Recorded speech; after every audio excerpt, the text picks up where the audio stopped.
What's up, freaks and geeks? It's Aedifex, and welcome back to the channel and to the beginning of a new series, the OCD Dex Challenge. Well, the OCD Dex Challenge isn't new, but the series itself is. The challenge is something that I made back in 2018, but never fully committed the time to completing myself. I started it back when I was on Twitch, but with school and the situation with the world, unfortunately had to put that on hold for a while. But with Gen 9 announced this Pokemon Day, I made it a goal of mine to complete at least the non-shiny portion of the OCD Dex Challenge before Scarlet and Violet drop at the end of the year. While no official launch date has been given yet, it's a pretty safe bet that it's going to be mid-November, which leaves us about 8 months before it arrives, which is conveniently the same number of generations there are for me to complete. So it's time for a reboot. But before that, what exactly is the OCD Dex Challenge? There's a video linked in the description and possibly in the iCard. Is that still a thing? I'm just starting to take YouTube more seriously.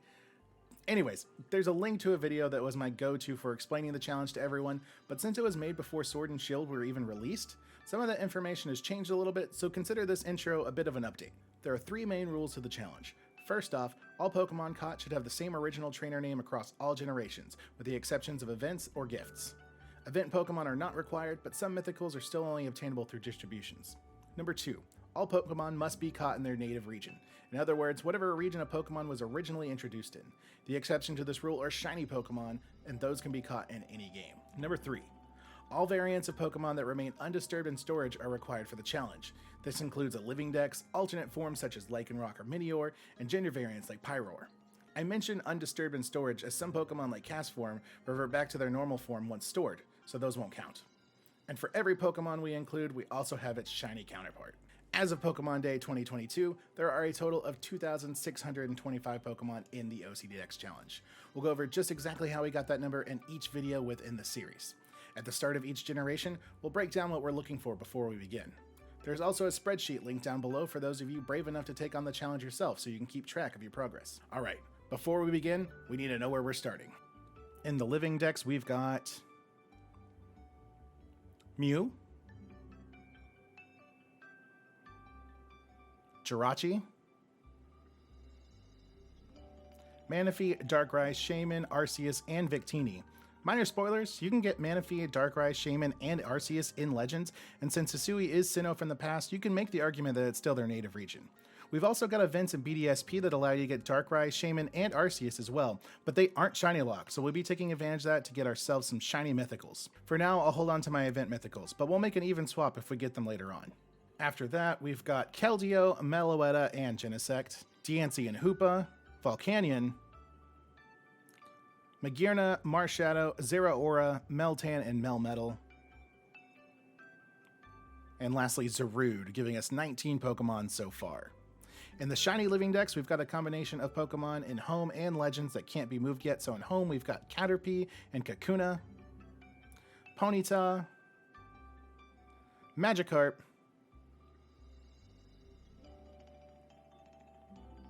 Combee,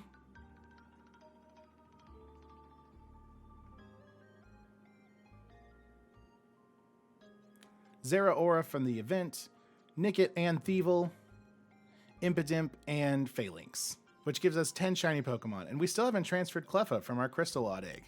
I'll make sure to do that for Gen 2's video. And in Legends, we've got 11 Living Dex shinies in 1 gender variant with our Bidoof. We've got Zubat, Bidoof, Starly, Luxio, Ponyta, who's going to evolve into Rapidash, Shinx, Paris, Buizel, Teddiursa, our gender variant Bidoof, Drifloon, Ursaring, which is going to evolve into Ursaluna, and a second Luxio that's going to evolve into Luxray. Lastly, in the alternate forms, we have 2 Vivians that we're holding on to since they're event exclusive, the Pokeball and Fancy variants. With all these Pokemon, that brings my current OCD Dex total up to 44 out of the 2,625 Pokemon caught. We've got a long way to go. I know this has been a bit of a long intro, but we've got a lot to go over so we're all on the same page at the beginning of the series. But that brings us to Gen 1 of the OCD Dex Challenge, Kanto. Everyone's favorite region, whether you like it or not. All jokes aside, let's take a look at what we're needing today. The main focus of this series is to complete the non-shiny portion of the OCD Dex Challenge before Gen 9 releases in late 2022. So how many Pokemon do we need to complete the Kanto region? We'll start off with the original 151 Pokemon. There are no alternate forms in this region, but we do have a lot of gender variants. Gender variants weren't introduced until Gen 4, but they retroactively added a lot of them into previous generations, and since we'll be using Let's Go to catch our Kanto Pokemon, we'll be able to see those differences. There are 46 total gender variants in Kanto, which makes our non-shiny total 197 Pokemon. Out of those, we have one, our Event Mythical Mew. I mentioned we'll be using the Let's Go series for the Kanto region, and there's two reasons for that. First off, it's the easiest Gen 1 series to transfer to home, as it has direct home support and we won't be needing to do multiple transfers between bank. Secondly, it's a fun and arguably easier game that we can knock out pretty quick to focus on some of the more intensive games in the series. Lastly, I need to give credit where credit is due. I'm going to be basing my playthrough of the Kanto region off of Johnstone's Catch-'em-all series. Obviously with my own spin, as we're going to be catching variants of Pokemon. So please know that it's not a one-to-one copy, but his guide did help me shape out my plan a lot. Now with all of that out of the way, it's finally time for us to jump into the OCD Dex Challenge.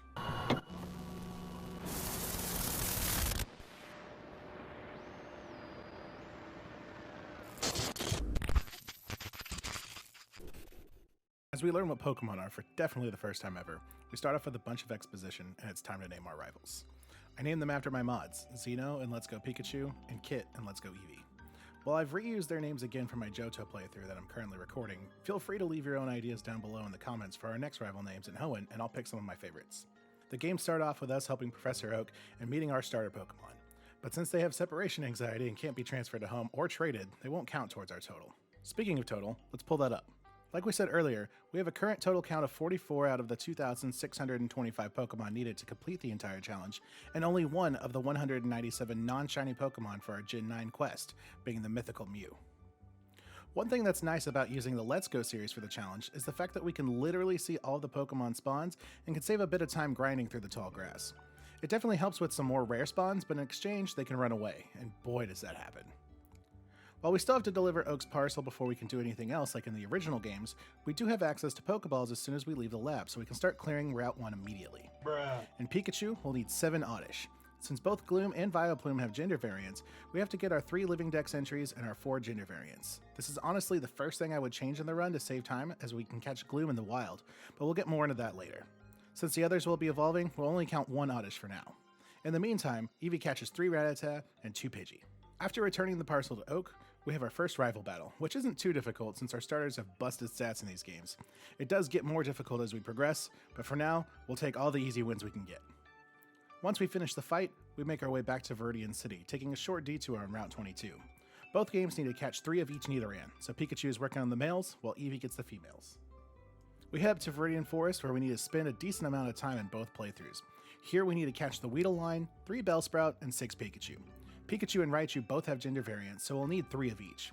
While it is a 5% encounter, we didn't have too much trouble finding ours once we caught the first few. I'm not sure if it was because of the chain we were starting or if we just got lucky, but either way, we take those. And while farming our Pikachus, our first Weedle evolved into Kakuna. Eevee leaves the forest with a Weedle, 2 Kakuna, 3 Bellsprout, and 6 Pikachu. Remember, some Pokemon won't count until they've evolved. Pikachu needs the Caterpie line, which includes gender variants for Butterfree, so I worked on catching 5 Caterpie, but got lucky and found a few Metapod along the way to speed things up. Excellent! After that, the plan was to get 3 Bulbasaur to cover the Venusaur gender variants. Since you're gifted a Bulbasaur in each game, those would cover a Bulbasaur and Ivysaur.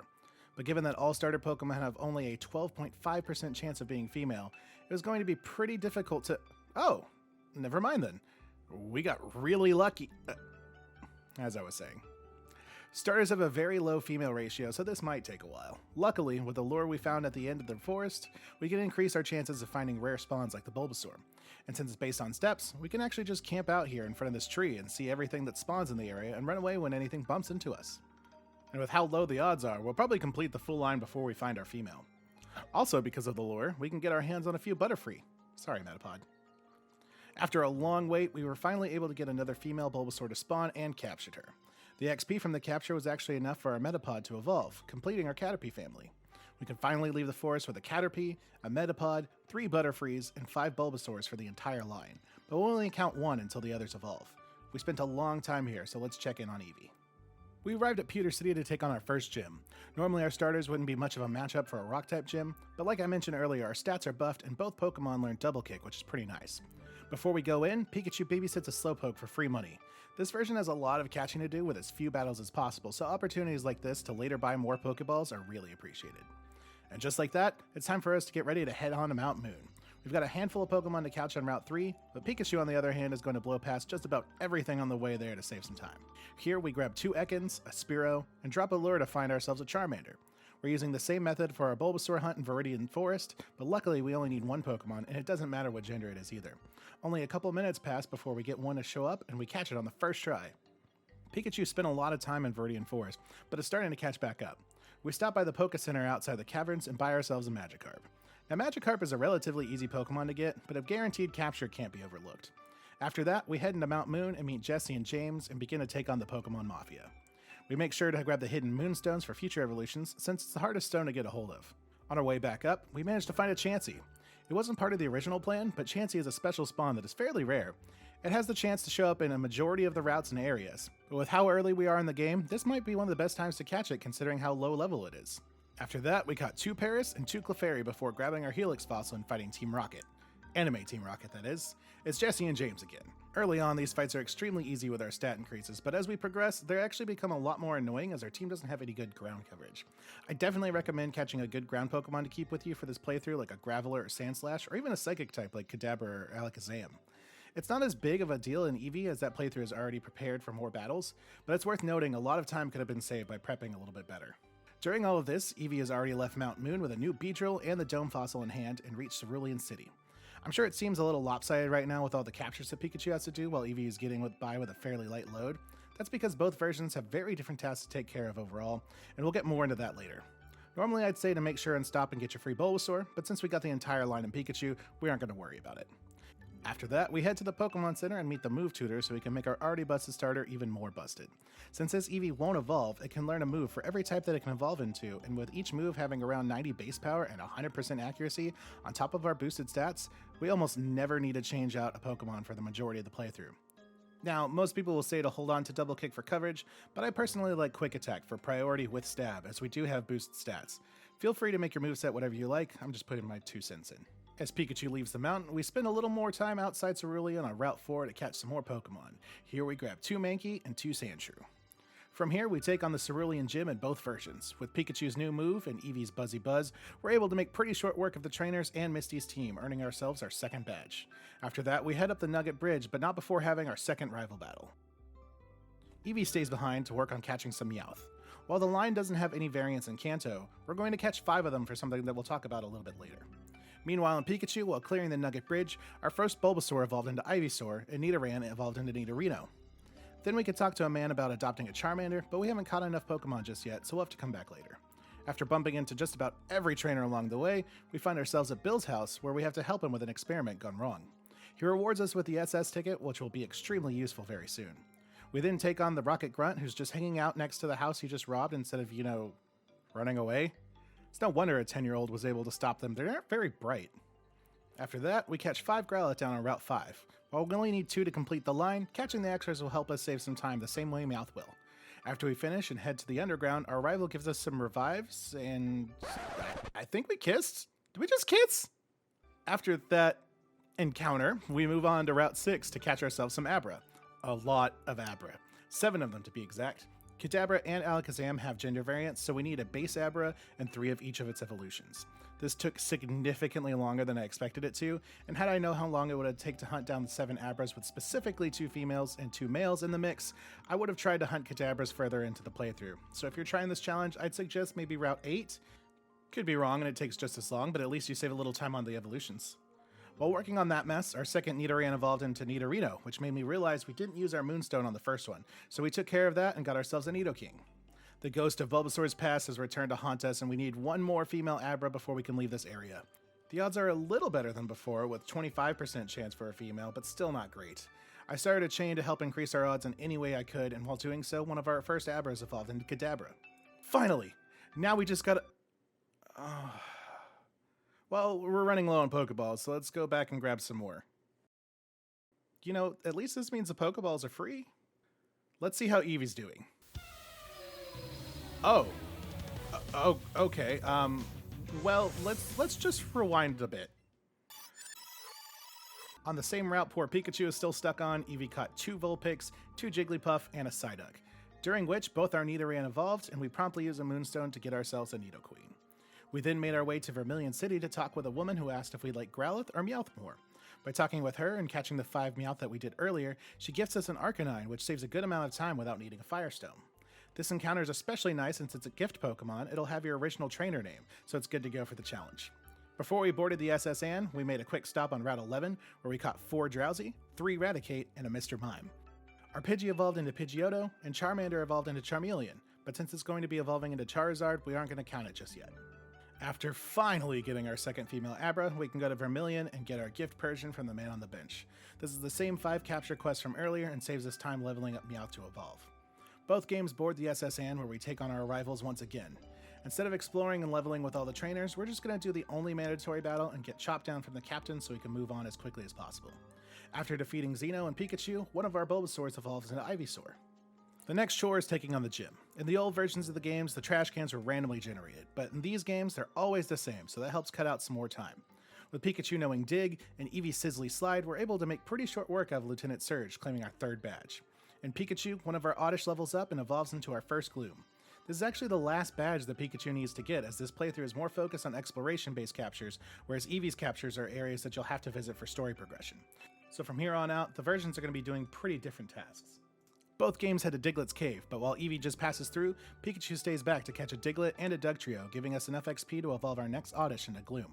Because we didn't stop for anything, Eevee takes a minute to go behind the museum in Pewter City to grab the old Amber, and then gets Light Up from one of the professor's aides. You don't absolutely need this, but since we're going to be making a lot of captures in the Rock Tunnel soon, it definitely makes things a little easier. Our rival kindly takes us back to Cerulean City, saving a ton of time, and from there we head over to the Rock Tunnel. Just before going in, we grab ourselves a Fearow up on Route 9, which gives us enough XP for our first Bellsprout to evolve into Weepinbell. Inside Rock Tunnel, Eevee has a lot of Pokemon to catch. I made it this way for a very specific encounter, a 1% Kangaskhan. With the Let's Go games no longer having the Safari Zone, certain Pokemon appear in different areas as rare spawns, and this is one of them. I used the same method I did with Bulbasaur and Charmander by dropping a lure and staying in a large area, which worked amazing since we're basically catching everything that spawns down here. We caught 3 Zubat, 3 Golbat, 3 Machop, a Geodude, 2 Graveler, 2 Cubone, 3 Rhyhorn, an Onix, and finally, a rare Kangaskhan. Right before leaving, our second Bellsprout evolved into Weepinbell. Without having to stop for any captures, Pikachu makes their way to Lavender Town pretty quickly to meet up with our rival at the Pokemon Tower, but not before evolving all of our remaining Abras along the way. That gives us 2 new Pokemon to the count, since 3 still need to evolve. After a quick fight in a literal graveyard, seems a little out of place, but you know, whatever, we find a ghost upstairs that scares off our rival and tells us to leave and progress the story before we can come back.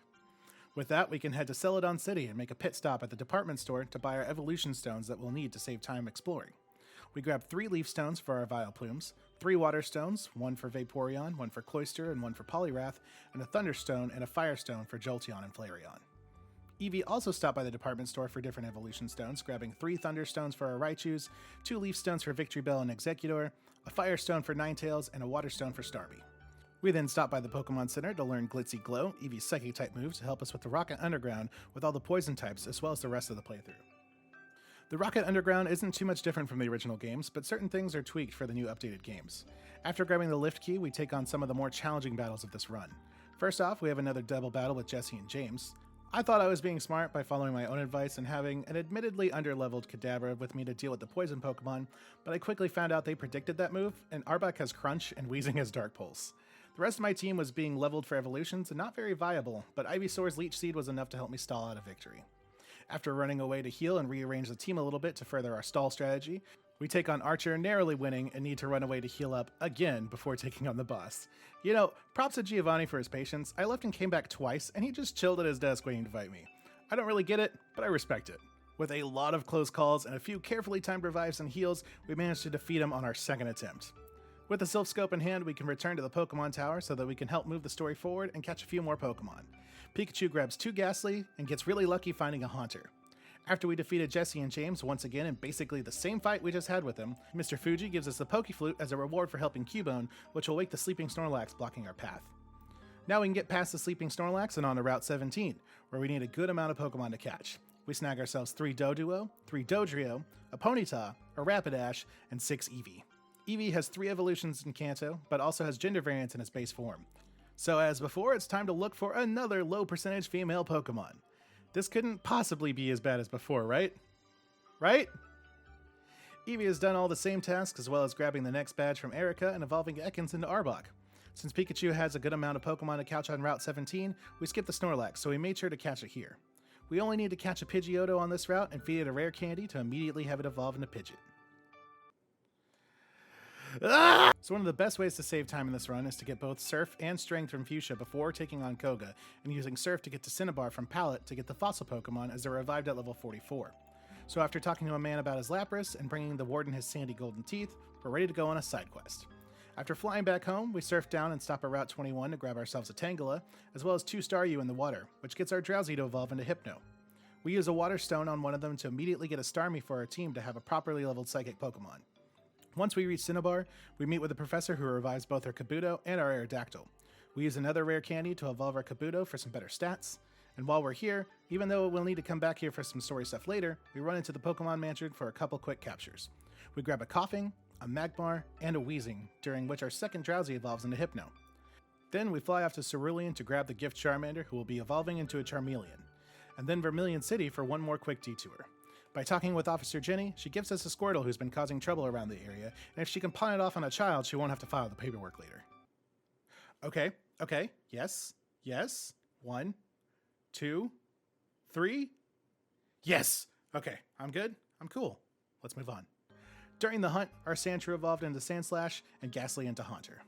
We followed the same route that Eevee did and surfed down to Cinnabar to revive our Ammonite and use a rare candy to quickly evolve it into Omastar. From there, we flew to Cerulean City to pick up our Charmander, then ran over to Route 10 for some surfing. This is the only route in the game where you can catch a Dratini, so we're going to be hunting here for a little bit. We grab ourselves a Tentacool, Tentacruel, 4 Magikarp. I miscounted here, it should have been 5 to cover both gender variants of Magikarp and Gyarados, but that's okay, we'll fix it later. And finally, a Dratini. Hopefully the next one doesn't take us long. Don't question it, just accept the gift. This makes up for the Eevees and Abras. We make our way down to Route 12, where we catch 2 Horsey, a Farfetch'd, a Krabby, and a Kingler. Next up is Route 15, where we have a decent amount of Pokemon to catch, as well as another potentially frustrating hunt. On that same route, Eevee only needs to catch a Pinsir. Luckily, there are no variants of this Pokemon, and after a few minutes, we can add it to the count. Before we leave, we take on Koga's gym, which our new Starmie helps us blow through. During the trainer battles, our Drowsy evolves into our last Hypno. With the Soul Badge in hand, we head over to Saffron City to take on a few more chores. Before we do any more story, we stop by the Fighting Dojo, where Starmie continues to kick butt and take names. Instead of being rewarded a badge here, we can choose between a Hitmonlee or Hitmonchan for beating all the trainers. In Eevee, we choose Hitmonchan.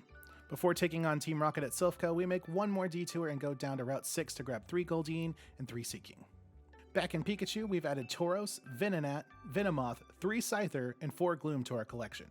Since Scyther is a 1% encounter, we were here for a decent amount of time. The best way to take on this area is to fight this bird keeper here, then run in and out of the doorway checking the 2 patches of grass and seeing if what you're looking for is spawned. Leaving and re-entering the area will roll new spawns, so instead of evolving 4 more Oddish, we decided to catch them to make the most of our time. After finally clearing the area, we stopped by Route 22 to grab a Poliwag and 2 Poliwhirl, getting our Paras to evolve into Parasect. After realizing we forgot our free Squirtle, we stopped by Vermilion to pick up the Troublemaker. Pikachu actually only has 2 more major tasks to take on, so let's get caught up with Eevee before we wrap up. Eevee has returned to Saffron to take on Team Rocket at Silphco and is making pretty quick progress, getting the key from Archer and rushing to take on Jesse and James before facing Giovanni once more. Our team is able to take him down quickly, and once he's gone, we speak with the president of Silphco, who gives us a Master Ball for saving him. Beating Giovanni also gives us enough XP to evolve our Cubone into Marowak.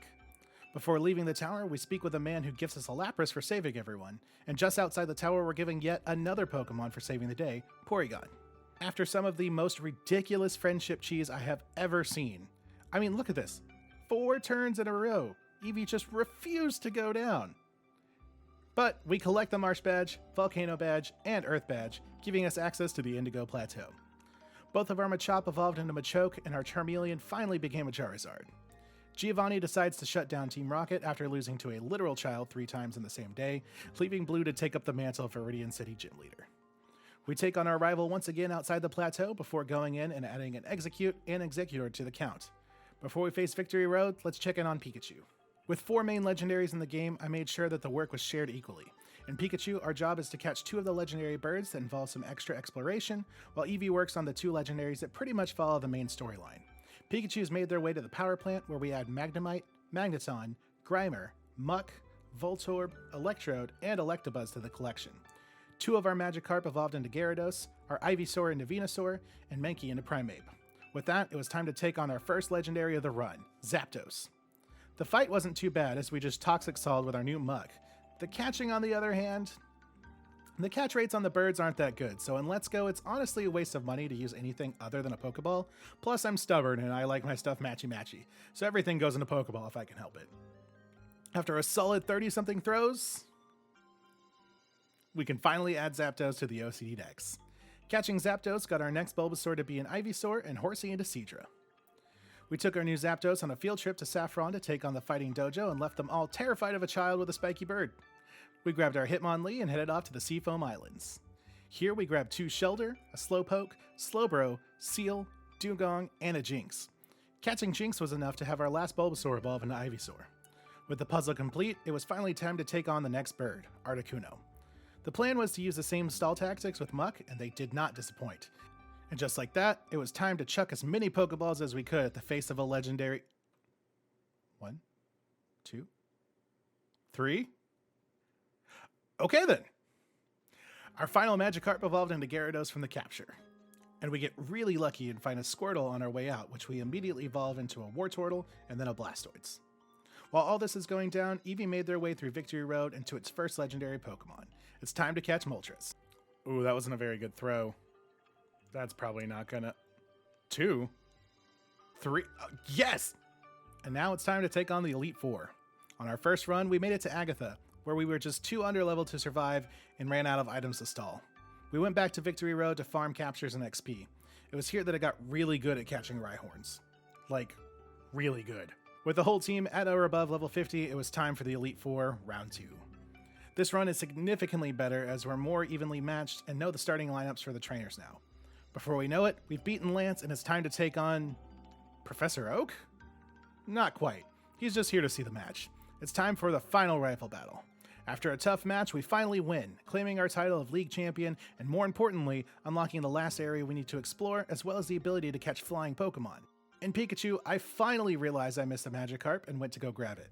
Now all that's left is to knock out all the extra evolutions.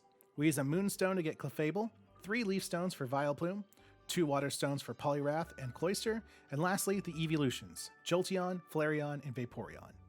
After a little bit of grinding, we're able to knock out the last of our level ups, getting 2 more Venusaur and a Dragonair.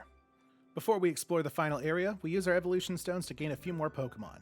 We evolve Jigglypuff into Wigglytuff, Weepinbell into Victreebel, Vulpix into Ninetales, and 3 Pikachu into Raichu.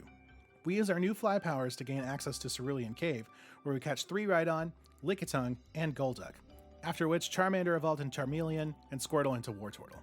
We weren't having luck finding a Ditto, so I decided to go ahead and take on Mewtwo. I completely forgot about them being level 70, but thanks to some Leech Seed Toxic Cheese from Exeggutor, we were able to win on our first try. With the Master Ball, we don't waste any time and catch our Mewtwo. Plus, it matches the color scheme. After catching our last legendary Pokemon, our luck really turns around and we find both of the fossils, which is pretty rare, and our 5% Ditto. We take our fossils to the lab in Cinnabar to add Ammonite and Kabuto to the count. We return home to Pallet Town and go up to Route 1, where we start chaining Rattatas. Getting a chain of 11 increases our chances of special spawns, and now that we can fly, we can save a lot of time by finding a flying Dragonite. It's fairly hard to find though, so this might take... Okay, well this line just loves me then. All that's left is to trade with ourselves to get Golem, Machamp, 3 Alakazam, and Gengar, bringing us to 197 different Pokemon. And that's going to wrap up our Kanto challenge. If you enjoyed the first video in the series, make sure to leave a like and subscribe for more, as I've got 7 more generations to go and you're not going to want to miss them. Let me know what you thought of the video and the challenge in the comments below, or consider joining our community Discord. You can also come talk to me live as I stream here on YouTube on Fridays and Saturdays around 10 o'clock Central Time. I play a lot of different games, but I'm always excited to nerd out about Pokemon. Lastly, if you're considering taking on the OCD Dex challenge yourself, there are a lot of links in the description below just for you. This series took a lot of time to put together, so thank you so much for watching, and I'll see you all again soon.